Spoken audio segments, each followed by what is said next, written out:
News 4, home of forewarned weather, rated Middle Tennessee's most accurate forecast.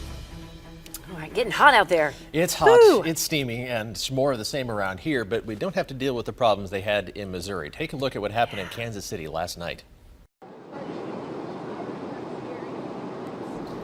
Homes, businesses, interstates underwater there, something we can certainly empathize with here. We've had plenty of flooding issues over the last several years. It just started with heavy rain, but it kept falling. One creek there rose over 10 feet in just 4 hours, and while that water was rising, 2 people were stuck inside a restaurant. Firefighters came by boat and had to cut a hole in the roof to pull them out.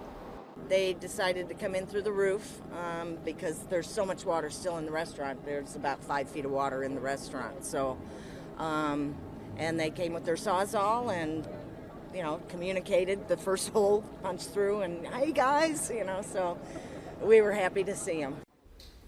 Most of the rain has now moved out, as I'll show you in just a second, but it's going to take a while for that water to completely recede. Let's take a look at the big picture radar view. There's Kansas City on the left-hand side of your screen, and you see the rain has now moved off to their south and southeast. That same system is going to be dropping down towards us and giving us a much better chance of showers and thunderstorms late tonight and throughout the day tomorrow, but hopefully without that flooding concern, although there are going to be some heavy downpours here and there. Right now, we have a few thunder showers on the forewarned live radar.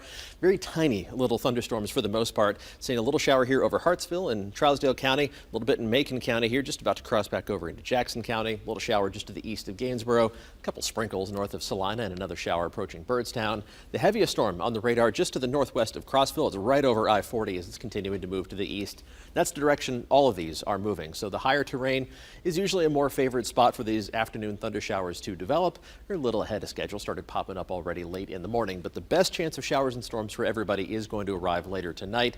Put this in motion, you can see everything moving away from Metro Nashville, so fingers crossed that we won't have to deal with that for the afternoon and evening commute. Check out Futurecast. It takes the rain away from us, does try to bring some scattered storms into northwestern Middle Tennessee by early this evening, so we'll keep an eye on those. That also is not the main event. We just have to put up with the heat and humidity for the rest of the day until that better chance of showers and storms arrives late tonight. Right now, it's a mix of clouds and hazy sunshine over most of the mid-state. Looking out from the WeatherBug Network, and similar views from most of our perspectives so far on this Thursday afternoon.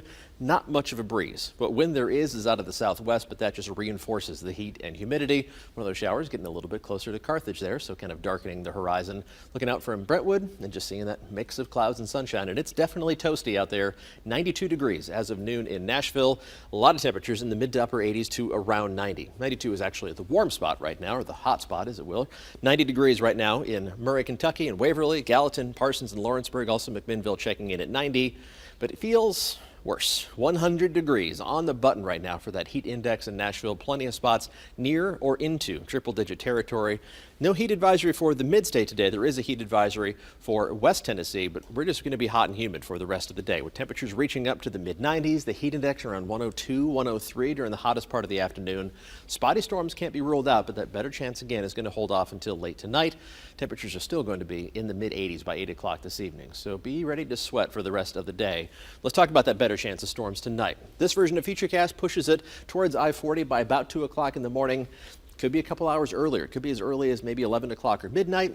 Could be a little bit later, so be prepared to deal with wet roads for the morning commute on Friday, even though, again, this particular forecast model pushes that best chance of stronger storms farther off to the east by early Friday morning.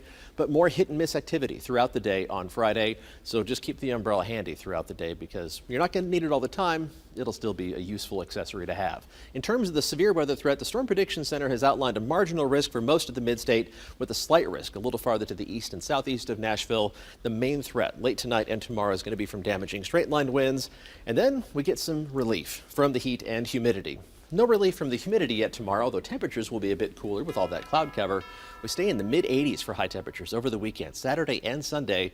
Overnight low temperatures dropping at least down to the mid-60s. Tune in to News 4 this evening. I think we may even be able to lower those low temperature forecasts for Sunday and Monday mornings down to the lower half of the 60s. And we'll keep you updated throughout the weekend as well on the iHeart radio stations. Wow, won't that be a treat? Wouldn't it? Looking forward to that, Paul. Thank you.